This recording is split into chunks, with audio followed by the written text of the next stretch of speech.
नमस्कार जय जगन्नाथ। आज आम कथा डालिंब रस द्वारा आपण केमिति बहुत गुड़े समस्यार समाधान करें। गोटे डालिंब आपण खोलीदेला से भितर 200-400 हम मंजी बाहर और गोटे मंजी जदि गोटे गछ होले से डालिंब भितर थिबा प्राय 200-400 मंजी भितर केते हम गछ हम आपण मैंने अनुभव करें। डालिंब आमर फर्टिलिटी को देखा थाए। डालिंब हूँ आमर शुक्र।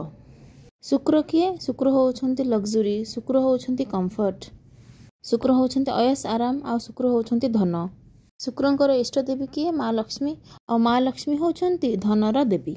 मैं आज आपन किछिटा कथा कहूची जेमती आपनकर विवाहर हो पारुनी, माने बाहाघर जते आसुथिले मध्य बाहाघर भांगी जाउची, नले आपनको उपयुक्त बर कि उपयुक्त कन्या मिली न पारियारु आपनकर बाहाघरटा स्थिर हो पारुनी। पण जदि डालिंब को देखिबे, डालिंबर कलरटा केमती थाए? पूरा रेड कलर नहले डार्क पिंक कलर, ए भलिया डालिंबर रंगटा थाए। पूरा तो रेड कलर आसेनी डालिंब, पिंक आउ लाइट पर्पल ए टाइप रो मिक्स कलर डालिंबर रंग होता है। जिते बेले आपण कौन से रिलेशनशिप रे कष्ट पाउछंती बा आपनकर कष्ट किछि रिलेशनशिप को नेकी रहिछि कि आपण आपनक रिलेशनशिप रे इनसिक्योर फील करूछंती, आपण शुक्रवार दिन डालिंब रस रे किछि महू मिसेई शिवलिंग रे अर्पण करिवे। आपण से जिनसटा कहिबे माने आपनकर कौन प्रॉब्लम अछि रिलेशनशिप रे, आपण से जिनसटा महादेव को जणै करी आपण डालिंब रस रे किछि महू मिसेई करी ताको आपण शिवलिंग रे अर्पण करिवे। आउ जदि आपनको बहुत सारा पैसा दरकार, बहुत सारा धन दरकार, ताहले आपण डालिंब रस रे चीनी मिसेई करी आपण भगवान शिव को अर्पण करिवे। और सेटा मते शुक्रवार दिन कले बहुत भलो। आपण को जदि बेबीर प्रोब्लेम अच्छी माने आपण चाहिए मध्य कनसेप्ट करनाहांती, आ बहुत प्रकार चेष्टा कले मध्य आपण माँ ही पारनाहांती, आपण बहुत सारा ट्रीटमेंट कलणी, बहुत डॉक्टर को देखि सारलणी, तथापि मध्य आपण कनसेप्ट करि पारुनाहांती, ताहले केवल डालिंब रस आपण शिवलिंग रे अर्पण करिवे। आ महादेव को आपण जणैबे आपनकर कोन दरकार। आपण महादेव को से जिनसटा कहिबे जे मोर बेबी दरकार, मोर छुआ दरकार, मोर संतान दरकार, आपण मो मनोवांछा पूर्ण करंतु। आपण महादेव को ए जिनसटा जणैबा को पड़िबो। आपण को जदि बहुत नेम फेम दरकार, माने आपनकर प्रतिष्ठा सब बेले सेमतिका रहू, माने ए जिनस जदि आपनको दरकार, ताले आपण कोन करिवे डालिंब रस रे टिके हळदी मिसेई देई करी सेटा आपण शिवलिंग रे अर्पण करिवे। आ महादेव को कहिबे से जिनस आपनको कोन दरकार, आ एटा मध्ये शुक्रवार दिन ही आपण करिवे। आपनको आपनको लाइफ रे प्यूरिटी दरकार, ताले आपण कोन करिवे डालिंब रस रे गंगा जल मिसेई करी आपण ताको महादेव को अर्पण करिवे। हेले सबु जगह रे हमर एठी डालिंब रस ही दरकार होची। आपन जदि बेबी पई चाहूछंती ताहले केवल डालिंब रस आपन यूज करिवे। अन्य गुडा करे मु जहा जहा कहिली से गुडा को आपन सेतरे मिक्स करिवे। आ बेबी पई केवल शुद्ध डालिंब रस।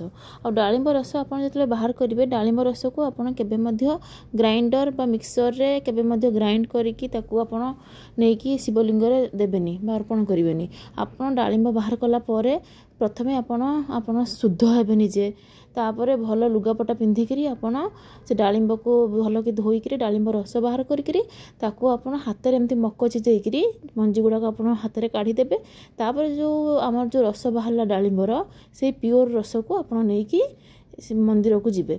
आ ताकू आपण माने रूपा पात्र हो कि तंबा पात्र हो, जमती आम नहीं जाऊे ढाल कि माने जल अर्पण करिया को ठाकुर को, से भले आपण नेकी जिबे।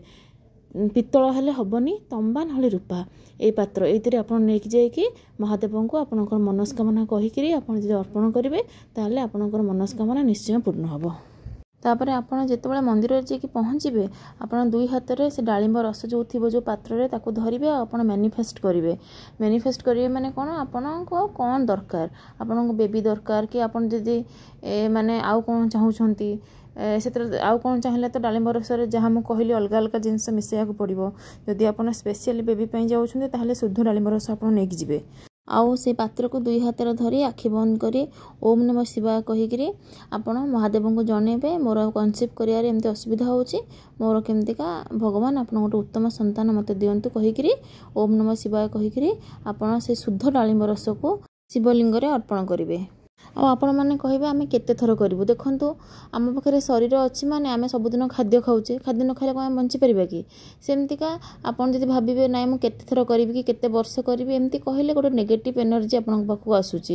ମାନେ ଆପଣଙ୍କୁ ଏମିତି ଲାଗୁଛି ଯେ ଆପଣଙ୍କ ମନରେ ଇଚ୍ଛା ନାହିଁ, ଏଇଭଳିଆ ମାନେ ଜଣାପଡ଼ୁଛି। ସେଥିପାଇଁ କି ଆପଣ ମେ ବି ଥରେ କରୁ କରୁ ମେ ବି ଆପଣଙ୍କ ମନସ୍କାମନା ପୂର୍ଣ୍ଣ ହୋଇଯାଇପାରେ, କି ଦୁଇଥର କରୁ କରୁ ଆପଣଙ୍କର ମନସ୍କାମନା ପୂର୍ଣ୍ଣ ହୋଇଯାଇପାରେ। କିନ୍ତୁ ଆପଣ ଏମିତି କେବେ ଭାବିବେନି ଯେ ମୋତେ କେତେ ହାଲିଆ ଲାଗୁଛି, ମୁଁ କେତେ ଟାୟାର୍ଡ଼ ହେଇଯାଉଛି ଏସବୁ କାମ କରିକିରି, ଆଉ ମୁଁ ଏଇଟା କେତେ ଥର ଏମିତି କରିବି, ହେବ କି ନାହିଁ, ଏଇଟା କଲେ ଆମ 100% ମୋର ବେବି ହେବ କି? ଏଇଭଳିଆ ଆପଣ ଏସବୁ ଜିନିଷ ନେଗେଟିଭ୍ ଜିନିଷ କେବେ ବି ଭାବିବେନି, ସବୁବେଳେ ପଜିଟିଭ୍ ଭାବିବେ। ଆଉ ଆପଣ ଏଇ ଜିନିଷକୁ ମାନେ ଯେପର୍ଯ୍ୟନ୍ତ ଆପଣଙ୍କର କନସିଭ୍ ହେଇନି ବେବି, ଆପଣ ଏଇଟାକୁ ଏମିତି ସବୁବେଳେ କରନ୍ତୁ। ମେ ବି 3-4 ଥର କଲା ପରେ, ମେ ବି ଥରେ କଲା ପରେ ମହାଦେବ ଆପଣଙ୍କ କଥା ଶୁଣିପାରିବେ। ସେଥିପାଇଁ କି ଆପଣ ଏଇଟାକୁ କଣ୍ଟିନ୍ୟୁ ରଖିବେ। ପ୍ରଥମ କଥା ହେଉଛି ଆପଣଙ୍କର ବିଶ୍ୱାସ। ଆପଣଙ୍କ ମନରେ ଯଦି ବିଶ୍ୱାସ ଅଛି ତାହେଲେ ଆପଣଙ୍କ ପାଖେ ସବୁ ସମ୍ଭବ। ଆଉ ନହେଲେ ଏମିତି କେଜି ଡାଳିମ୍ବର ରସ ନେଇକି ଦେଲେ ମଧ୍ୟ ଏ ଜିନିଷ କାମ କରିବନି। ତ ଆପଣ ୟୁନିଭର୍ସକୁ କ'ଣ ଦେଉଛନ୍ତି, ମାନେ ଆପଣ ଯଦି ପଜିଟିଭ୍ ଦେବେ ଆପଣଙ୍କ ପାଖକୁ ପଜିଟିଭ୍ ଜିନିଷ ଆସିବ, ଆପଣ ଯଦି ନେଗେଟିଭ୍ ଦେବେ ତାହେଲେ ଆପଣଙ୍କ ପାଖକୁ ନେଗେଟିଭ୍ ଜିନିଷ ଆସିବ। ସେମିତିକା ଆପଣଙ୍କର ମହାଦେବଙ୍କଠି ନିହାତି ଭାବରେ ମାନେ ଟ୍ରଷ୍ଟ ରହିବା ଦରକାର ଯେ ଏ ଜିନିଷ ମୋର ନିଶ୍ଚୟ ଭଗବାନ ପୂରଣ କରିବେ। ଆଉ ଆପଣ ସବୁବେଳେ ଭଲ କାମ କରିବେ, କାହାର କିଛି କ୍ଷତି କରିବେନି, କାହାର କିଛି ଅନିଷ୍ଟ ଚାହିଁବେନି। ଆପଣ ଆପଣଙ୍କ ଜାଗାରେ ସବୁବେଳେ ଠିକ୍ ରୁହନ୍ତୁ ପ୍ରଥମେ, ତାହେଲେ ଯାଇ ଭଗବାନ ଆପଣଙ୍କୁ ସାହାଯ୍ୟ କରିବେ।